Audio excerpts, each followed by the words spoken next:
susunod naman ay ang right-hand man ni Shanks, si Ben Beckman. Isa siya sa pinakamahirap tansyahin ng lakas dahil minsan lang talaga siya magpakita. Pero sabi nga natin, yung core members ng Red-Haired Pirates ay mas malakas kaysa sa ibang yung crew. At si Ben Beckman ang vice captain. Kaya alam natin na nasa bandang tuktok siya ng mga vice captains. Pero ang mas kakaiba, ang turing sa kanya ni Shanks ay parang mas partner imbes na subordinate. Normally, ang vice captain ng isang Yonko ay malayo ang agwat ng lakas sa Yonko na pinagsisilbihan nila. Kaya totally subordinate sila. Tingnan nyo na lang yung relationship ni King kay Kaido, Marco kay Whitebeard, or Katakuri kay Big Mom. Pero yung samahan ni Shanks at Ben Beckman ay parang partners at hindi boss at subordinate. Parang ganyan rin yung samahan ni Gold Roger at Silver Spray dati. So base dyan, masasabi ko na magkalapit lang ang lakas nitong ni Shanks at Ben Beckman. At dahil dito, malapit na sa Yonko level itong si Ben Beckman. Kaya hindi na nakakapagtaka na pati mga admiral kagaya ni Kizaru ay nire-respeto na yung lakas niya. Tansya ko rin na kayang gumamit ni Ben Beckman ng Advanced Conqueror's Haki. Ang number 2 sa ating listahan ay yung dating admiral na si Aokiji. Yes, kasama rin siya sa choices natin dahil kumpirmado na nga na siya ang 10 Titanic Captain ng Black Blade Pirates. Kahit pa sabihin natin na posibleng spy o traitor siya, ay official pa rin siyang Yonko Commander. Sa puntong ito, hindi na siguro natin pwedeng pagdudahan ang lakas ni Aokiji. Bukod sa dati siyang admiral, napakarami na rin ang achievements niya laban sa ibang malalakas na karakter. Nagawa niya makipagsabayan sa fleet admiral na si Akainu sa naging duero nila sa Punk Hazard. Kahit pa natalo siya ay naging dikit at maigting naman ang laban nila na umabot ng halos 10 araw. One shot lang rin sa kanya ang mga malalakas na commander ni Blackbeard na sila Sanoan Wolf, Avalo Pizarro at iba pa. Mismong si Blackbeard ay ayaw siyang labanan.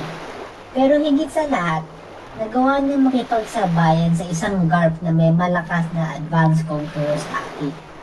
Sa totoo lang, mahirap tansyahin kung mas malakas pa talaga si Aokiji kay Ben Beckman. Mukhang medyo magkalapit lang sila. Pero dahil kulang pa ang alam natin kay Beckman at mas mabigat ang mga achievements ni Aokiji, dito ko muna ilalagay si Aokiji sa number 2. Magbabago na lang siguro pag makita natin in action si Ben Beckman. Ang number 1 sa ating listahan ay syempre si Dracul Mihawk. Yes, unfortunately, isa lang siyang Yonko Commander ng Crossguard dahil si Buggy talaga yung official na Yonko. Kaya kasama muna siya sa listahan natin.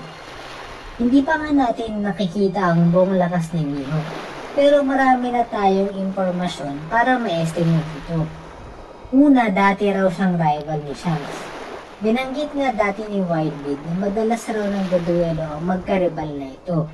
Pero noong naputulan na ng kamay si Shanks, nawalan na raw ng interes si Mihawk na ipagduelo sa kanya. Para bang sinasabi ni Mihawk na hindi na raw fair ang laban at hindi na challenging si Shanks para sa kanya. Sinabi rin ng ibang marines na kung pure swordsmanship skills ang pag-uusapan, lamang si Mihawk. Kaya nga ito ang world's strongest swordsman. Bukod pa rito, meron pang pamangyarihan si Mihawk na hindi pa natin nakikita sa ibang tauhan. At ito nga yung kaya niyang gawing permanenteng black blade ang espada niya.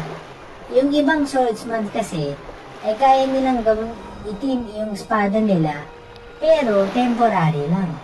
Pero ang Yoro ni Mihawk ay laging itim o permanenteng black blade. Paano kaya niya nagawa yan? Isa kaya yung advanced form ng Conqueror's Haki? Bangan na lang natin. Dahil sa mga bagay nito, masasabi natin na halos magkalapit lang ang lakas ngayon ni Mihawk kay Shanks. At base sa nakita natin sa ginawa ni Shanks kay Kid, kung ganitong level rin si Mihawk, malinaw na siya ang pinakamalakas na commander ngayon. At iyan nga ang top 10 na pinakamalakas na Yonko officer sa One Piece ngayon. Agree ka ba sa listahan natin? Kung iba ang ranking mo, ay i-comment mo na yan sa baba. By the way, speaking of ranking at power scaling, kung gusto mong makita kung sino ang pinaka-overhype na tauhan sa series, itingnan mo na rin ang video natin dyan.